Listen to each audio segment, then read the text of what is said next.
Hello. Today is the start of a reading vlog. It is March 4th, and I'm going to be reading the Wizard of Oz book, The Road to Oz by L. Frank Baum. That's book 5 in the series. I've read the first 4 previously, so I'm going to be reading this one now. I got the whole series collection for Christmas, so I will show you how pretty the books are. This is volume 2, which is the one that I'm reading from right now. It has Dorothy and the Wizard of Oz, The Road to Oz, The Emerald City of Oz.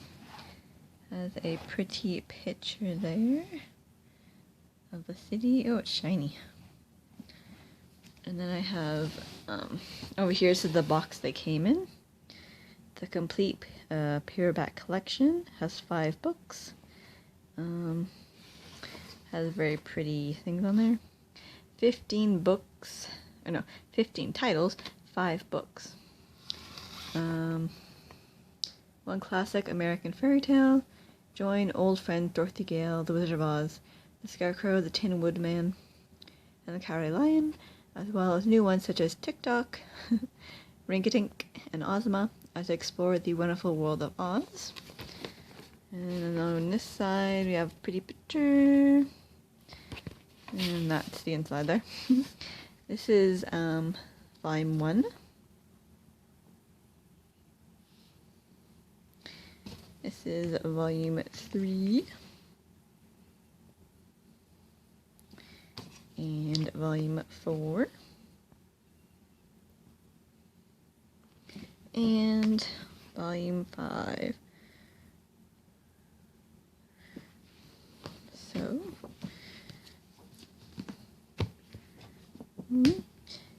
back to volume 2. This has what it's about. I'm going to read you what it's about. It says, in The Road to Oz, Dorothy sets out on another adventure with some new friends, such as the Shaggy Man, Button Bright, and Polychrome, and some old ones, including the Scarecrow and the Tin Woodman. But can they reach the Emerald City in time for Ozma's birthday? So that's what book 5 is about, titled The Road to Oz. And also in here there's a map of the Land of Oz. Up top is the Gillikin Country, the Munchkin Country, Quadling Country, the Emerald City, and the Winky Country. I like maps. And then flip over here. This is where our book starts. The Road to Oz. A little introduction, and I've already read chapter 1, so I'm on chapter 2 now. So far in chapter 1, Dorothy has met the Shaggy Man, which is a new character to me. Like, I'm not familiar with the Shaggy Man, but so far he's kind of just wasted her time and got her lost. So we'll have to see where it goes on from there. Hello. It is March the 6th, and I am updating you on my reading progress. I have read chapters 2 to 5 of The Road to Oz, and I made a little note about what happened for the inquiring minds. So between chapters 2 to 5, we met Button Bright, which is a new character, who, contrary to his name, isn't very bright. Anyway, he's lost too. So he decides to journey along with Dorothy and the Shaggy Man. Then they come upon a village where a bunch of fox people live and meet the great Fox King. And they spend the night there and leave the next day. But not before the king asks Dorothy to get him an invitation to the Princess Ozma's birthday party. And she agrees to try. Then the group meets Polychrome, who is a rainbow's daughter. And guess what? She's lost too. These people need to buy some maps. Anyway, she joins the party. That is what has happened so far. I am now on chapter 6, which is entitled The City of Beasts. So you can only imagine what's going to happen there. Nothing good. Nothing good at all. Updates will follow. Hello. It is March the 8th, and I've read more of The Road to Oz. I read chapters 6 to 9. So, the group journeys on until they come to another city. This one is populated by donkey people. They meet the Donkey King, who turns the Shaggy Man's head into one of a donkey, much to his chagrin. And I forgot to mention earlier that Button Bright had his head transformed into a fox's. My bad. Anyway, to get his head back, the Shaggy Man has to bathe in the Truth Pond, which is located in Oz. The Donkey King asks for an invitation to Ozma's birthday. She must be super popular. The gang leave and come upon the musicer, a man who makes music every time he breathes, and if he talks, he has to sing his words. He too begs a birthday invite. They leave and run into the Scoodlers, who are creatures with a face both front and back. So I guess that means they have two faces, one here and one here. Anyway, the Scoodlers want to make them into soup. Oh no.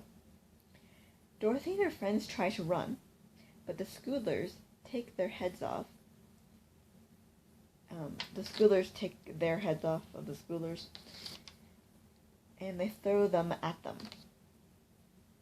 The Scoodlers take their own heads and throw them at Dorothy and her friends, essentially.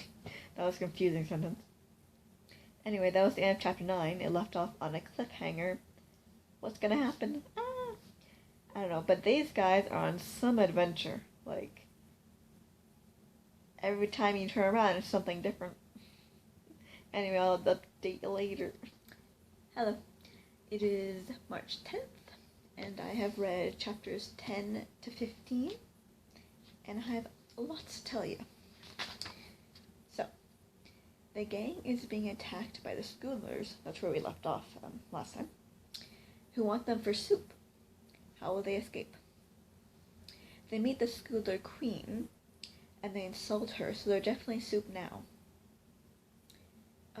The Shaggy Man finds a bag of potatoes and empties it. The guard Scoodler throws his head, and the Shaggy Man puts it in the bag, and they escape that way since the guard can no longer see them. Dorothy and friends continue on, and they find themselves before a desert that if they touch the sand, they'll turn to dust in an instant. The Shaggy Man has this love magnet, which is like a magic charm, which I forgot to mention earlier. Oops. Anyway, the Shaggy Man calls his friend Johnny Do-It with this charm. Johnny appears and builds them a sand boat so they can sail across the desert. So they cross and they land in the country of the Winkies. There they find the Truth Pond. Button Bright and the Shaggy Man bathe in it, and their heads are restored to their original heads. Walking on, they run into old friends Tick-Tock and Billina.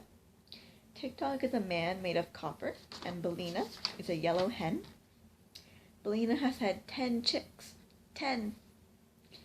They decide to go visit the Tin Man who rules the Winky country, and they'll have a joyous reunion. And when they leave in the morning, the Tin Man goes with them all because he too is anxious to get to Ozma's birthday party. I will update you later. Hello, it is March 13th, and I have read chapters 16 to 20.